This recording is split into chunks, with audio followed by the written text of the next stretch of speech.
The movie opens with a fierce battle between a boy who is Kang's brother and an evil sorcerer named Shang. In this lopsided fight under a darkened sky, Shang emerges as the victor and subsequently steals the poor boy's soul. Suddenly, Kang wakes up from this horrible nightmare in which he witnessed his brother's death. However, the nightmare turns out to be true because he receives a letter from his grandfather saying that his brother is dead, forcing Kang to return home immediately. Meanwhile, a policewoman named Sonya Blade is currently pursuing a one-eyed criminal named Kano. Unbeknownst to her, Kano is working under the evil sorcerer. Shang wants to use Kano as bait to lure the lovely policewoman to Mortal Kombat, a cosmic tournament that has to be won 10 consecutive times by one realm to conquer another. At the same time, in Los Angeles, a martial artist and movie star named Johnny Cage is tired of being treated as a fake martial artist, making him leave the filming site out of frustration. While returning to his actor chair, Johnny sees that his master is sitting there instead. The master convinces Johnny to join the tournament to prove he is a legit martial artist. He then informs Johnny that the ship will come tomorrow night at the Hong Kong pier. However, the master before Johnny is actually Shang in a disguise, who wants to recruit the actor because he knows he has what it takes directly to participate in Mortal Kombat. On the other side, Kang, who is fresh out of America, has just returned to reunite with his grandfather in the Order of Light, which is an organization of monks that picks the best warrior to represent Earth in Mortal Kombat. He then learns from his grandfather that the Mortal Kombat tournament is the catalyst for his brother's death. Because of this, Kang is determined to join the tournament to avenge his brother.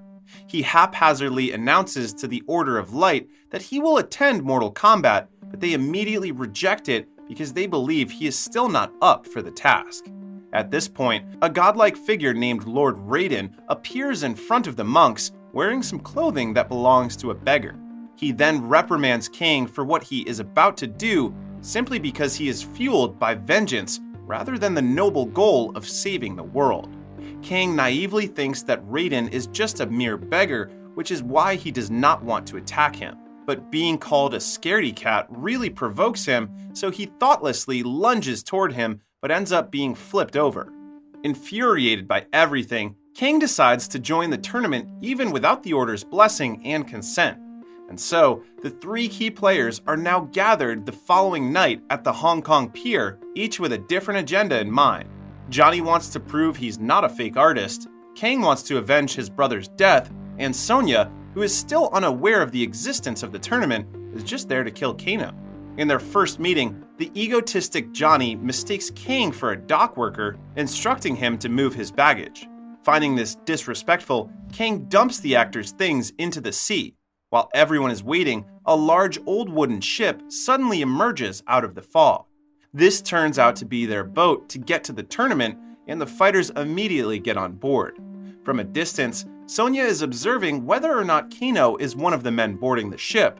Upon seeing the one-eyed criminal board the ship, she thoughtlessly leaves her post to pursue the criminal despite her current partner's warning. Johnny is supposed to approach Kang to rebuke him for dumping his things into the sea.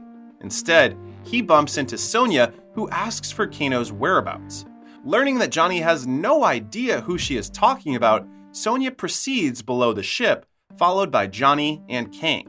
Below the ship, Sonya meets Shang, who seems displeased to see her there. The other two fighters arrive shortly. Seeing that the trio he has secretly gathered is all in one place, Shang then introduces the presence of two ninjas named Scorpion and Sub-Zero.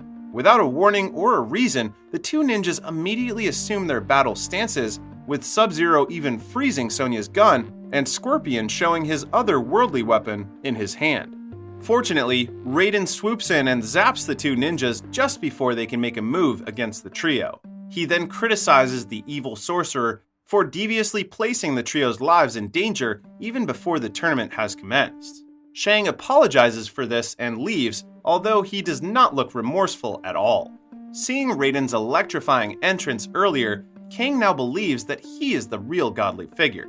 They then follow Raiden upstairs. There, the trio is informed that since the Mortal Kombat tournament has now reached its 10th and final iteration, the evil forces that Shang serves only need one more win to conquer Earth. Suddenly, a holographic image of a blazing skull appears in the night sky, symbolizing that the infamous Mortal Kombat has begun. By sunrise, the ship has arrived near the island where the tournament will be held. The fighters then continue their travel to the island via boats. While on one of the boats, Sonya still tries to contact her current partner via walkie-talkie to report what is happening so far, but this is futile because there is no signal. Upon reaching the shore, Kang informs her that the reason why she cannot contact anyone is because they are currently nowhere, as indicated by her faulty compass. Afterward, the fighters make their way to the tremendous and intimidating Dark Castle owned by the evil sorcerer. But the journey to get there is already difficult and exhausting due to the great number of stairs they have to climb. Finally, the fighters reach the infamous castle, in which Kang spots a woman named Princess Kitana sitting under an umbrella. They briefly share a rather intense gaze before Kang proceeds to the banquet with other fighters. Shang then appears and instructs Reptile, who is actually a nearby statue of a lizard, to guard Kitana away from the fighters and prevent their interaction. This is because Kitana is the heir to the Emperor's throne, and interacting with the humans might influence her to betray them. Later on in the banquet, Shang welcomes and introduces the fighters to the tournament. He then instructs his goons to show the fighters a teaser of the kind of battles that they are about to face. As such, a brief battle ensues between Sub-Zero and a random goon, which ends rather quickly as Sub-Zero wins with a flawless victory. Though knowing it's actually a warning to fighters, the fearless Kang still wants to attack Shang despite not being ready yet. Fortunately, Johnny stops him before he can do something that can jeopardize their lives. Sonya, however, is hellbent on finding and killing Kano, so she does not care at all about the consequences of pursuing the one-eyed criminal. After a while of walking, the trio eventually sees Kano eating at a dinner table inside a great cavern while talking to a gigantic four-armed monster named Goro. Still unnoticed by Kano and Goro, the trio decides to eavesdrop on their conversation. Goro feels confused as to why Kano, who looks weak, can be here. However, just as he is about to attack Kano, Shang arrives to stop him. He then tells Goro that Kano is an underworld boss back on Earth despite his weak appearance. Shang then instructs Kano to humiliate Sonya in their upcoming battle and warns Goro about Kang, who is the so-called Chosen One. But Goro arrogantly dismisses this information as he believes he can easily crush Kang. Hearing this notable information, the trio decides to leave the place, but Shang notices their presence and signals one of his guards to get them. As they are leaving, the trio notices that they are suddenly lost because the pathway has changed into a narrow tunnel with a bluish hue. At the end of this tunnel, they see a faint figure of Kitana holding a torch. Despite Johnny's warning, Kang is eager to approach the princess, leaving the two fighters behind. As Kang searches for the princess in the dark caverns, he suddenly gets assaulted by Reptile, who quickly leaves unseen. With Johnny and Sonya arriving shortly after, the confused Kang informs them that something attacked him while he is unaware. They resume their escape but find no one there with them.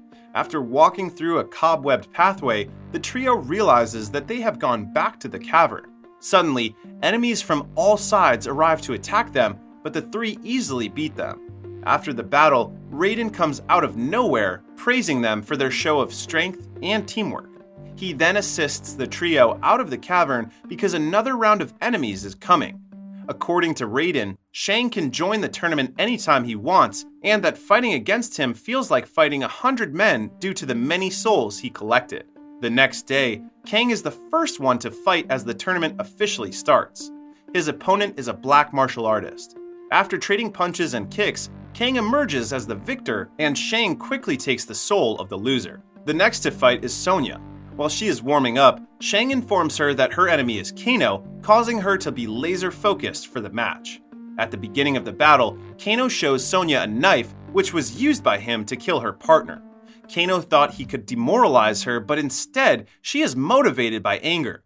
As such, she quickly gets the upper hand over him and quickly places the criminal in a headlock using her legs. Without remorse, Sonya finishes the job and snaps the criminal's neck, killing him. Meanwhile, in a forest on another part of the island, another fight is going on, with Johnny fighting Scorpion, the yellow ninja from earlier. Immediately, Scorpion attacks the actor with his unworldly chain weapon, but Johnny evades it by using the trees. Johnny then attempts to kick the ninja, who teleports instead to another location, taking Johnny with him. They resume their battle in an abandoned mine shaft. Johnny tries to get away from the ninja by climbing up the platforms, but Scorpion quickly knocks it down. He then removes his mask to reveal a skull underneath, and then delivers a fireball from his mouth. Luckily, Johnny repels this by using a nearby shield. Then using the shield, Johnny slices the ninja up, resulting in his explosion and death. The next battle is between Kang and Katana. However, this is an unconventional fight because Katana does not really attack him with full force and instead gives him advice for his later battle.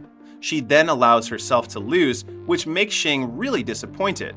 Immediately after this battle, the next enemy Kang faces is the blue ninja Sub-Zero inside a temple. He immediately realizes that this one is much more difficult than his earlier opponents. Sub-Zero uses his ice powers against him. At this critical moment, Kang sees a bucket of water on the ground and hurls it to his foe, thus defeating the ninja and winning this battle. Seeing the numerous victories from Earth's side, Shang finally sends Goro to wreak havoc against them. As a result, Goro defeats multiple fighters with ease using his brute strength, including a black martial artist that the trio knows very well. After seeing their friend's defeat, the three start to think that there is no way they can defeat the imposing Goro. Raiden motivates and encourages them to face their individual fears first. For this reason, Kang tries to meditate so he can alleviate his fears, but all he receives is the nightmarish vision of his brother's death coming back to haunt him. Meanwhile, Johnny tells Sonya that he will face Goro for her, but Sonya gets irritated by this because it is a stupid and egotistical move. Despite Sonya's protest, Johnny proposes his plan to Shang, who immediately thinks it is stupid as well.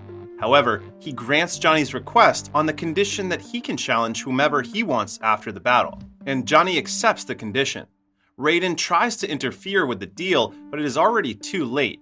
Before leaving the fight, Johnny tells Raiden that he is doing it for Earth, making the Lord glad because someone finally understands their responsibility. As such, Goro and Johnny face each other in a one-sided match. But as soon as the battle starts, Johnny instantly punches the monster's precious balls. The punch momentarily incapacitates Goro, and Johnny takes the opportunity to move away. But Goro quickly catches up to him. Johnny arrives at a precipice and then attacks Goro, who is unfamiliar with fighting in such terrain. With one final kick, Goro falls off the cliff and dies. Due to this unforeseen turn of events, Shang holds Sonya hostage, telling Johnny and Kang that this is still part of the deal because Shang declares Sonya as his opponent.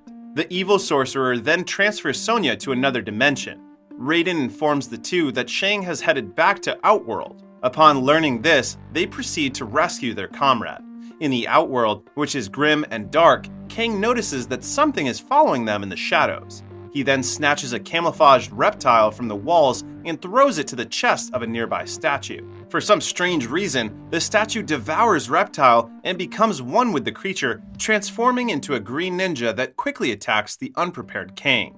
A battle ensues, with Kang noticing that his enemy's movements are much faster and unpredictable than his prior opponents. Still, he manages to overcome his foe by delivering precise strikes. He then tops it off by a series of flying kicks toward the green ninja, defeating him. The statue reverts back into its original form and throws Reptile out, which is squashed by Kang like a bug.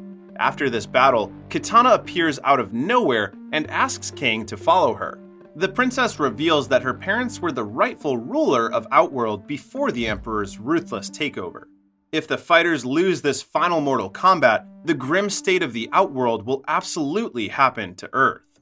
Meanwhile, Sonya is held captive on the highest floor of the Black Tower. Some hooded men enter the room, followed by Shang, who informs her that she has to fight to save Earth, but Sonya refuses. Shang is delighted by this because this means the Emperor's forces have won by default. At this time, the hooded men beside reveal themselves, who are actually Johnny, Kang, and Katana, making Shang jump out of his skin. Kitana then tells him that he has to challenge another fighter or else the Emperor will view this as an act of treachery. Having no choice, Shang challenges Johnny because he is the winner of the previous fight. However, Kang volunteers to challenge him and Shang agrees. Finally, the long-awaited battle between the two commences, immediately starting off with an intense exchange of strikes. At one point in the fight, Kang manages to make his enemy bleed, angering Shang, who has never experienced this before. For this reason, he lets out some of the souls he has gathered throughout the ages to aid him in battle. But Kang still manages to defeat the fighters one by one. He then confronts his main foe, who has gone to the second floor of the arena. There, the deceptive Shang utilizes his sorcery to transform into Kang's brother. For a brief moment, it seems that Kang will fall prey to the trickery. Shang has even prepared some spikes in the arena so that he can throw him there, but Kang manages to compose himself and sees through his trick. Realizing that the ruse is useless, Shang returns to his form and continues his attack, even managing to overpower Kang in the process. However, Kang stands up yet again to face his adversary, noticing that he is losing control of the souls he has. He takes this advantage to gain the upper hand over Shang and delivers a final electrified punch, sending his opponent down to the spikes. Shang has finally died, instantly turning into a dried-out skeleton. With his defeat, the innumerable souls he has gathered are finally set free, including Kang's brother. The brothers' reunion is bittersweet because Kang's brother tells him that they will meet again someday. Until then, his brother will be with him in spirit. With this victory, the conquest of Earth is finally thwarted, which of course calls for a celebration. Back on Earth, in the Temple of the Order of Light, the young monks joyfully run and play due to the important occasion. Johnny, Kang, Sonya, and Kitana all return to Earth to celebrate this victory. While walking toward the temple, the group meets Raiden, who immediately congratulates the fighters for their great achievement. However, this celebratory mood is quickly cut short by the unexpected arrival of a new enemy. Arriving in black clouds and thunderous skies, it turns out that the Emperor has decided to take it upon himself to challenge Earth's warriors. The movie ends with Raiden and the fighters taking their battle stances, ready to face another threat to save the world. The movie shows that against the forces of evil, even if all hope seems lost, the forces of good will still arise to prevent it. It also shows that even the strongest warriors have their imperfections and fears to face and settle before they can fully overcome any adversary along the way. So I hope you do the same in the future and don't quit in the face of difficulties.